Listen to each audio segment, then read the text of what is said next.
Hi guys! Welcome back to my channel, Ticking Together.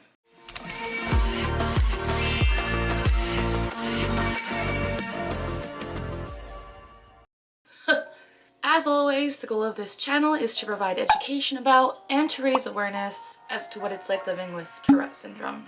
In today's video, I wanted to talk about a story that happened today, which I found very interesting, and I just wanted to talk about it with you guys. So for those of you guys that don't know me, my name is Carly, I'm 24 years old, and I have Tourette syndrome. Rice.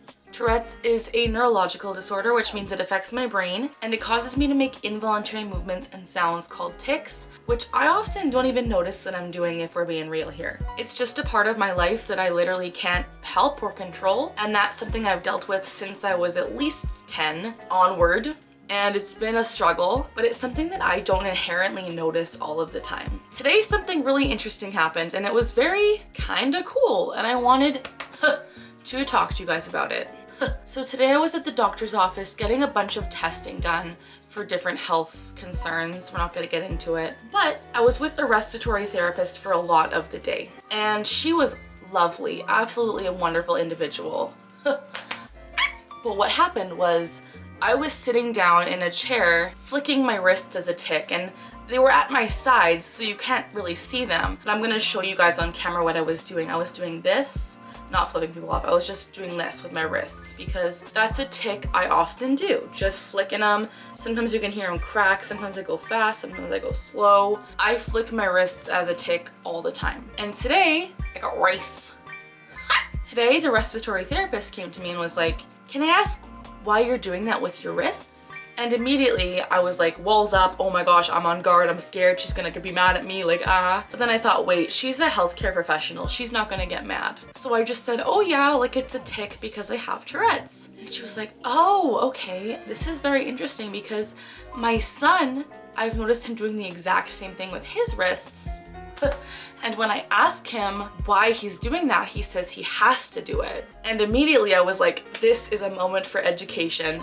So obviously, like, she's a healthcare professional, she knows about Tourette's, but she talked to me about my experience, and I told her, yeah, it started when I was around 10, got diagnosed at 12, and we talked about her son's experiences because besides his wrist flicking, he has neck jerks like this, which I also experience. And she was watching me and she was like, whoa, my son does all of this. And so being there with her, I was kind of like, don't worry, it might not be Tourette's, but it was just a really cool moment that I got to educate an individual about me ticking, because usually when I get asked why are you doing that, it's with a negative connotation or like a negative result.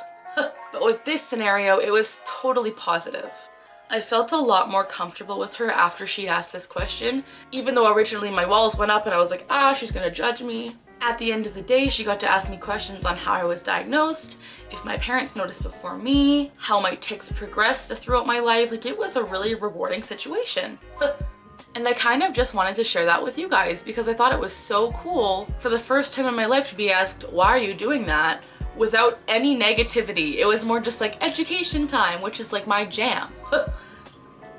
So it was really, really awesome to get to talk to this respiratory therapist about my tics and show her like, hey, I have Tourette's and it's okay. Because through most of the tests we were doing together, I was suppressing my tics, but after she pointed out my wrist tic, I oddly felt more comfortable to let out the rest of my tics. So it just goes to show you what kindness and positivity can do. It can go such a long way to make people feel better. Because since there was no negative emotion behind that at all, it was all very positive. It was a great interaction. I felt so much more comfortable at the appointment and I was able to let out my tics. We even talked about suppressing. She asked me, so how hard is it to suppress? Like, why do you choose to do it? And I told her about the societal stigma, which she agreed to. And then she put two and two together and asked me, so after suppressing a whole day in public, do you go home and have more tics? And I was like, mm-hmm. And it was just really, really cool to talk to someone about my Tourette's and kind of educate them in a very spontaneous manner. I just wanted to share this story with you guys because it really made my day. So yeah, kindness can go a long way. If you're curious about why someone is ticking, this is a really good way about going about it. asking them politely, hey, can I ask why you're doing that? Not, hey, what are you doing? Like, tone is so important, and then following up with why you're asking, because sometimes it's not necessary to ask. But I found that this was very, very helpful, and I really, like, kudos to this therapist because that was awesome and made my day. If you like this kind of content, please give it a thumbs up, leave a comment down below saying hi, letting me know what you would like to see. I got rice. In future videos, I got rice. Or letting me know if this has ever happened to you, if you have tics, and how you've experienced it. I love to hear similar stories in the comments, so please let me know. If you like this kind of content, please subscribe to my channel and ring that notification bell to stay tuned to all of my content here at Ticcing Together. I post about educational content surrounding Tourette Syndrome, as well as some of my own life stories of someone who lives with Tourette's and has lived with Tourette's their whole life. Before we go, I did want to do my member shout out. If you guys aren't aware, I do have channel memberships set up where you can sign up and pay a small monthly fee to receive really cool bonus perks from the Ticcing Together channel and further support my content journey here. Today's member shout out goes to Mia, or Maya. Congratulations. Thank you so much for being a member. Let's all give them a round of applause. Thank you so much for being a member. You do have the orange rice bowl next to your name, which means you are a member for 2 whole months. So thank you so much. I truly appreciate it, and I appreciate all of your support. Thank you guys so much for watching. As always, we are learning together, we're laughing together, and we're ticcing together. Bye.